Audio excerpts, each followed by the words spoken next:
Hello everyone, কেমন আছো তোমরা সবাই? আশা করছি ভালো আছো। আমিও কিন্তু অনেকটাই ভালো আছি। সঙ্গীতা ব্লগসে তোমাদের সবাইকে স্বাগত আর আমার অনেক অনেক ভালোবাসা। তো বন্ধুরা দেখো, এখন স্নান টান করে রেডি হয়ে গেছি, এখন 12টা বাজে। তো এইবার আমি তোমাদের সঙ্গে একটা রেসিপি শেয়ার করবো। আজকে বৃষ্টির দিন, তো খিচুড়ি রান্না করব, তাই ভাবলাম তোমাদেরকে একটু দেখায়। ভিডিওটি যদি ভালো লাগে অবশ্যই কিন্তু চ্যানেলটিকে সাবস্ক্রাইব করবে আর লাইক কমেন্ট শেয়ার করতে কিন্তু কেউ ভুলো না। তো দেখতে থাকো আমি রান্না। তো দেখো বন্ধুরা, আমি কিন্তু মুগের ডাল ভাজছি। মুগের ডালটা ভাজা হয়ে গেছে। এবার হাঁড়ির মধ্যে দিয়ে দিয়েছি চাল ডাল। তার মধ্যে দিয়ে দিচ্ছি একটু টমেটো আর কাঁচা লঙ্কা, স্বাদ মতো লবণ, হলুদ দেবো। এইবার একটু পটলটাকে আর আলুটাকে একটু ভেজে নেব। পটলটা ভাজা হচ্ছে। এবার আমি কিন্তু লবণ আর দিয়ে দিলাম, আর কিন্তু এবার একটু হলুদও আমি দিয়ে দেবো এর মধ্যে। দেখো, আমি হলুদটা দিয়ে দিলাম, দিয়ে একটু ভালো করে কিন্তু নেড়ে নেব। নেড়ে আমি এটাকে ঢাকা দিয়ে দিলাম। হোক, এবার ফুটে উঠেছে। এবার আমি ওইগুলো ভাজছি। তো ভাজাটা আমার ওদিকে কমপ্লিট হচ্ছে।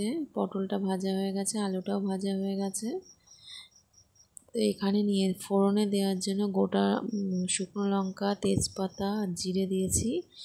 আর দেব এবার আদা আর জিরে বাটা। তো আদা জিরে বাটাটা দিয়ে ভালো করে, এই যে আদা জিরে বাটা, তো এবার দিয়ে দেবো ওর মধ্যে। ভালো করে মশলাটাকে কষাবো। কষাতে থেকে তারপরে কিন্তু আমি খিচুড়ির মধ্যে কিন্তু মশলাটা দিয়ে দেব। সুন্দর করে কষানো হয়ে গেলেই কিন্তু আমি দিয়ে দেব। তো আমার কষানোটা হয়ে গেছে। এবার আমি মশলাটাকে দিয়ে দিচ্ছি হাঁড়িতে। দিয়ে একটু ভালো করে নেড়ে নিতে হবে। তো খিচুড়িটাকে আমি সুন্দর করে একটু নেড়ে নিলাম। নেড়ে নেওয়ার পরে কিন্তু এখানে আমি একটু চিনি অ্যাড করব। আমরা একটু মুগের ডালের খিচুড়িতে মিষ্টি দিই। তো তোমরা কে কে মিষ্টি দাও আমি জানি না, কিন্তু আমি মিষ্টি দিই। আর নামানোর আগে একটু ঘিও দেব। পুরো একদম সুন্দর লাগবে খেতে, ঘি দিলে দারুণ সেন্ট হয়। তো এর জন্য আমি কিন্তু এখানে দেখো ঘি দিয়ে দিচ্ছি। দারুণ লাগে, মুগের ডালের খিচুড়িতে ঘি দিলে খুব ভালো লাগে। আমরা ঘি দিই এইভাবে। তো দেখো, ঘি দিয়ে আমার কিন্তু এবার এই যে আলু পটল ভাজা রেডি, আর গরম গরম খিচুড়ি কেমন লাগছে বলো। আর খেতেও কিন্তু দারুণ টেস্টি হয়েছিল। এবার আমি কিন্তু নিয়ে নিয়েছি, খেতে বসে পড়েছি। তো বন্ধুরা, ভিডিওটি কেমন লাগলো অবশ্যই লাইক কমেন্ট শেয়ার করতে ভুলো না।